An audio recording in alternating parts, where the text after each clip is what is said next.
Pemirsa, Lembaga Lingkungan Hidup dan Penanggulangan Bencana Pimpinan Pusat Aisyah berkolaborasi dengan Gerakan Indonesia Diet Kantong Plastik gelar diskusi untuk menekan menggunakan kantong plastik di pasar tradisional. Upaya ini sebagai bentuk kepedulian terhadap lingkungan. Baik, kita akan melakukan sesi foto bersama untuk kegiatan webinar Pasar Bebas Plastik melalui pendekatan keagamaan. Gerakan Indonesia Diet Kantong Plastik atau GIDKP bekerja sama dengan Lembaga Lingkungan Hidup dan Penanggulangan Bencana Pimpinan Pusat Aisyah melaksanakan program peningkatan kesadaran lingkungan melalui pendekatan agama dalam rangka mendukung peraturan gubernur tentang kewajiban penggunaan kantong belanja ramah lingkungan di pasar rakyat. Untuk memulai dan menyebarluaskan program ini, GIDKP bersama LLHPB Pimpinan Pusat Aisyah mengadakan kegiatan kick-off melalui pendekatan keagamaan.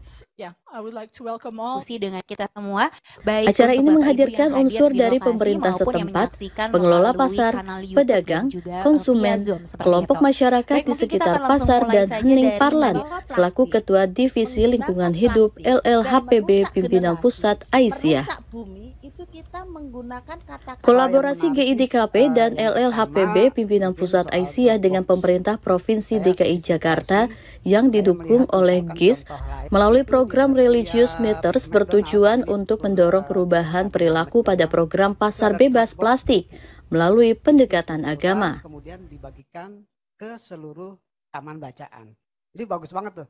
Jadi dari program perubahan perilaku pada program Pasar Bebas Plastik kali ini dilakukan melalui pendekatan agama Islam dengan menyesuaikan situasi dan kondisi masyarakat sekitar Pasar Tebet Barat.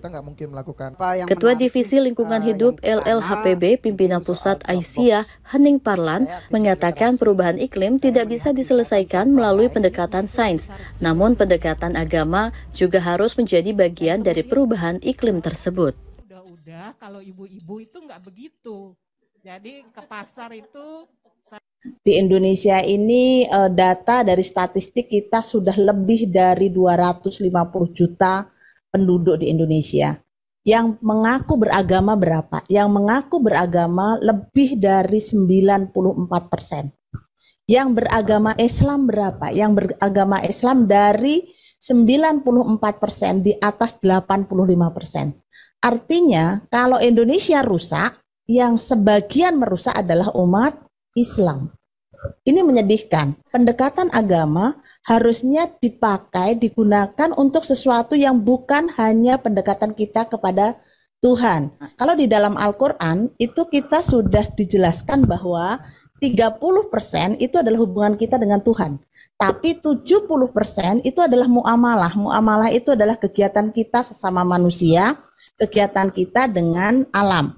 Oleh karena itu, kenapa saya merasa bahwa ini itu penting gitu. Ini ada sesuatu yang salah di kita ini. Kenapa perubahan iklim sedemikian lama? Saya bekerja lebih dari 20 tahun untuk lingkungan. Mulai saya di WALHI, di Humanitarian Forum Indonesia, di UN, segala macam. Tapi kenapa perubahan tidak terjadi? Jadi ada salah satu ahli yang mengatakan bahwa kita telah berpuluh tahun bekerja, tetapi ternyata bukan saintisnya yang salah. Tetapi ada sesuatu yang salah. Apa itu? Keserakahan orang, sikap yang pengen menguasai, orang yang tricky dan seterusnya. Nah, itu tidak bisa diselesaikan dengan saintis. Itu harus diselesaikan dengan budaya dan harus diselesaikan dengan religius. Apa yang menarik nih, yang pertama mungkin soal Dropbox. Saya aktivis literasi.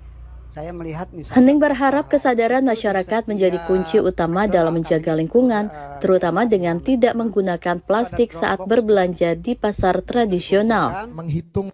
Iwan Abdul Ghani memberitakan dari Jakarta. Apa yang menarik